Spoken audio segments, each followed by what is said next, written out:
DMTV Info, votre chaîne d'information en temps réel. La politique, la santé, le sport, les faits de société, la musique, les rumeurs et bien plus encore. Vous découvrirez cela dans notre chaîne DMTV Info.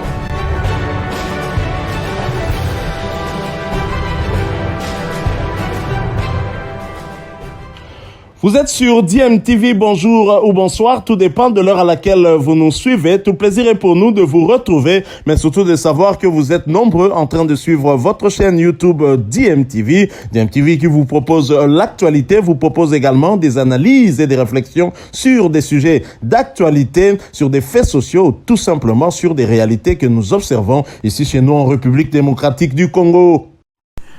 Barrage Qatar 2022, le match RDC-Maroc se jouera-t-il avec ou sans Théo Bongonda? Théo Bongonda, l'ailier belgo-congolais de RC Genk en Belgique, a laissé une très belle impression aux nombreux fanatiques des Léopards de la République démocratique du Congo lors du match amical perdu par la RDC face à Bahreïn, un but à 0. À première vue, il a montré de très bonnes choses pendant sa prestation lors de ce match amical entre la RDC et Bahreïn. Pour sa première apparition sous les couleurs des Léopards, Théo Bongonda a certainement convaincu bon nombre de sportifs de par ses qualités et techniques, mais aussi tant des Congolais, beaucoup de sportifs pensent qu'il devrait être présent lors de la double confrontation qui va devoir opposer les Léopards de la RDC aux Lions de l'Atlas du Maroc au mois de mars prochain. Mais attention,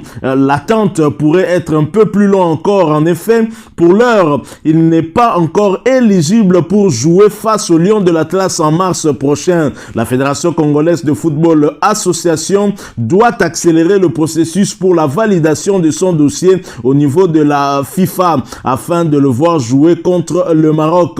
Tant qu'il n'a pas fait les démarches pour le changement de nationalité sportive, il ne pourra pas jouer un match officiel avec la RDC. Par conséquent, les Diables Rouges de Belgique que dirige le sélectionneur Martinez pourraient toujours compter sur son apport. Le temps joue donc contre la République démocratique du Congo et les Léopards quand nous jouerons le match aller contre le Maroc, contre les Lions de l'Atlas du Maroc bien entendu. Ce sera déjà pour le 23 mars prochain. En principe, le changement de nationalité sportive devrait aller très vite. Mais avec les Congolais, cela prend toujours un peu plus de temps que les autres, ce qui nous étonne quand même. Et c'est ici alors l'occasion pour nous d'interpeller le ministre des Sports, Serge Nkondé, qui a eu à faire le voyage de Bahreïn. Justement, il a assisté à cette rencontre amicale qui avait opposé les Léopards de la RDC à la sélection de Bahreïn, match perdu, rappelez-vous, sur le score d'un but à 0. Et Serge Nkondé, le ministre actuel des Sports, devrait ensemble avec le gouvernement, bien évidemment, accélérer les choses afin que Théo Bongonda puisse être éligible. Accélérer les choses signifie également s'investir très rapidement dans l'octroi de ce passeport de service congolais et voilà ce qui permettra à l'ancien espoir belge de pouvoir désormais compter pour les Congolais jouer pour la République démocratique du Congo. Espoir belge, avant d'opter pour la République démocratique du Congo, Théo Bongonda a joué avec les U19 ainsi que les U20 belges. Donc avant d'être éligible pour notre pays, la République démocratique du Congo, il devra faire le changement de nationalité, ensuite obtenir un passeport de service congolais, d'autant que l'attaquant du RC Genk est une valeur très sûre. On a eu à s'en rendre compte lors de sa prestation dans ce match amical contre Bahreïn. C'est quasiment le seul Congolais qui a tenté des choses au niveau de notre attaque. Et Hector Raoul Cooper, le sélectionneur de la République démocratique du Congo, ne devrait pas en tout cas perdre un joueur d'une telle qualité. Son apport est d'une importance capitale pour le Léopard au vu de son profil qui s'adapte le mieux à la philosophie du jeu du technicien argentin. Je le rappelle, c'est un ailier qui est gaucher gaucher, un ailier gauche bien évidemment, et qui est aussi gaucher. Et vous le savez certainement qu'actuellement en équipe nationale, il n'y a aucun attaquant, aucun ailier qui corresponde à son profil, aucun ailier gaucher. Le tout dernier que le Léopard ont eu à avoir, si ma mémoire ne me trahit pas, c'était Héritier Luvumbu. Théo Bongonda est gaucher, en plus il a des qualités techniques énormes, je pense que qui pourrait servir la République démocratique du Congo avec la philosophie d'Hector Raoul Cooper. On le sait, hein, Hector Raoul Cooper est un entraîneur qui aime protéger ses buts, jouer à la défensive et procéder au contre. C'est dire qu'avec Hector Raoul Cooper, nous n'allons pas nous attendre à avoir la possession de balle. La possession sera certainement laissée à l'équipe adverse. C'est maintenant à nous d'être solides au milieu de terrain et ainsi qu'en défense avec 4 milieux de terrain, puisque lui, il adore son système de 4-4-2 et 2 attaquants qui seront certainement, Dieu merci, Mbokani. On aura alors des Théo Bongonda, des milieux excentrés et qui pourraient, lors des phases de contre-attaque, apporter bien plus dans ce système de jeu avec leur rapidité, son aisance technique. Mais aussi, il faut le savoir, Théo Bongonda est aussi un fin buteur et un passeur qui peut permettre à ces 2 attaquants justement d'avoir des caviars et donc de conclure des actions par début. Alors Théo Bongonda, nous allons essayer quand même de voir sa fiche technique depuis que cette saison a débuté en Jupiler Pro League principalement, le championnat belge de première division. Je rappelle que c'est un joueur qui est âgé de 26 ans. Il est né un certain 20 novembre 95. Dieu merci, Mbokani est né le 22 novembre. Décidément, le mois de novembre est le mois des Djogo, comme nous aimons les appeler. Alors, il mesure 1m76, il a 68 kilos. Théo Bongonda, cette saison 2021-2022, il a joué 1472 minutes en termes de temps de jeu sur les 2250 possibles et il a inscrit 7 buts et il a eu, on va voir un tout petit peu de détails sur sa fiche technique, bien évidemment cette saison, et il a eu à tirer 26 fois des tirs cadrés, bien évidemment, alors que pour les tirs non cadrés, c'était 21 tirs non cadrés, tirs sur la barre ou sur le poteau, un tir. Théo Bongonda a été 5 fois hors jeu, il a eu à donner 2 passes décisives, 7 fois il a été buteur et 2 fois passeur décisif. Il a donc participé à 9 buts de son équipe cette saison. Il a eu à commettre 8 fautes pour un carton jaune qu'il a écopé et des tirs arrêtés par le gardien de but cette saison. C'est 8 tirs.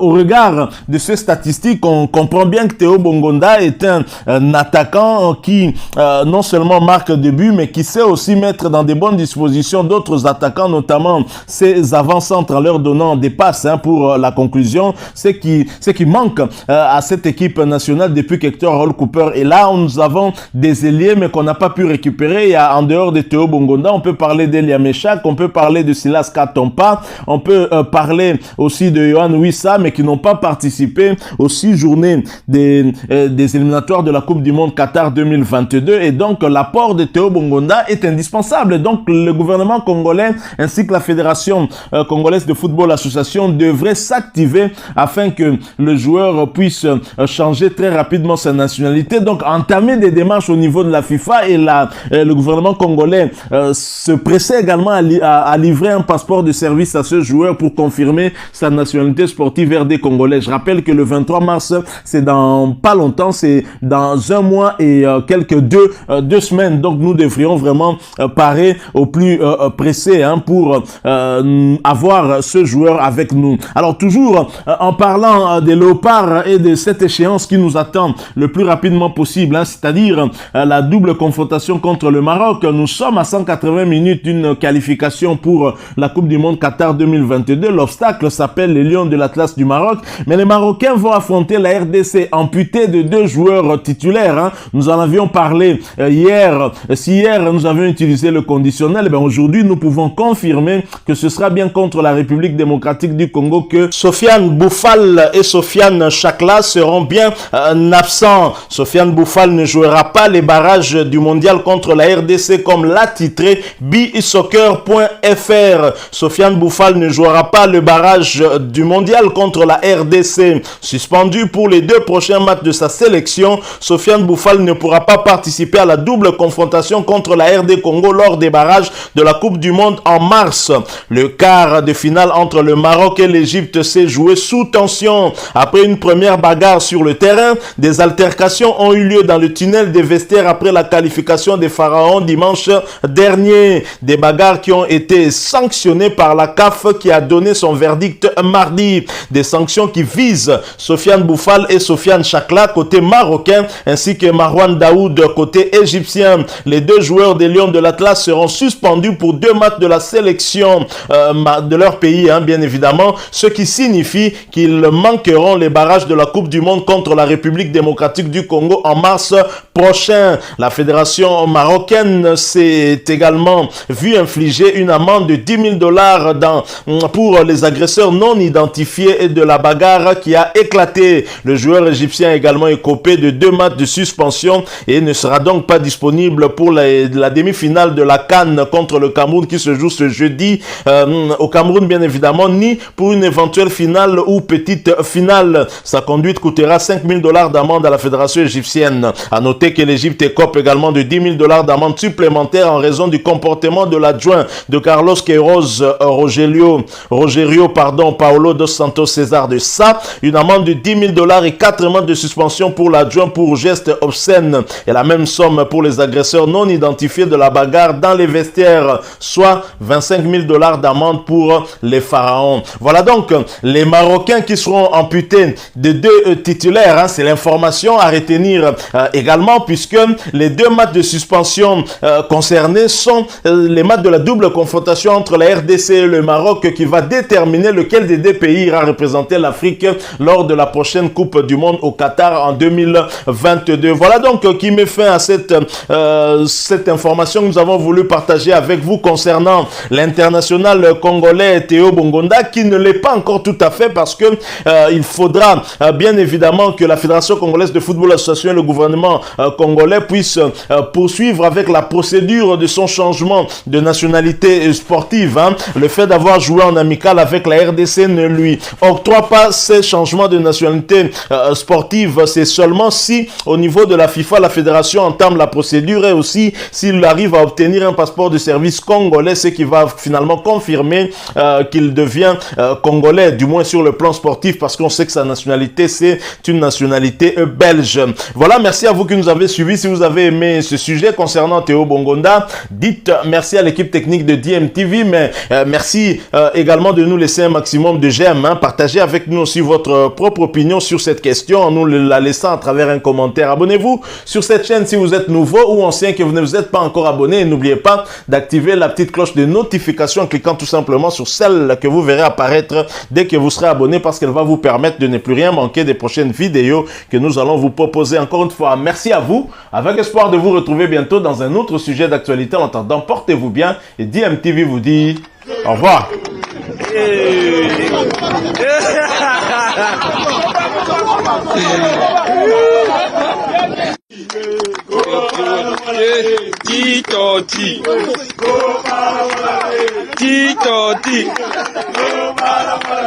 Titoti. Bilile le kamalo bana ebele.